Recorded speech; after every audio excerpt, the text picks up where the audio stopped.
What sum of money will produce 28,600? நான் என்ன முதலா போட்டா எனக்கு 28,600 ரூபாய் கிடைக்கும் அப்படின்னு கேட்டிருக்காங்க. அப்ப இது என்னது amount. நம்ம பிரின்சிபல் கண்டுபிடிக்கணும். ரைட்? பிரின்சிபல் தான் கண்டுபிடிக்கணும்.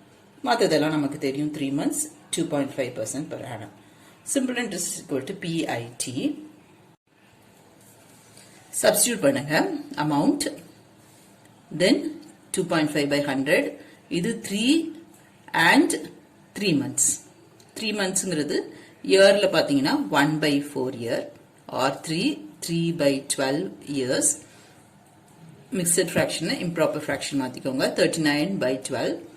Simplify.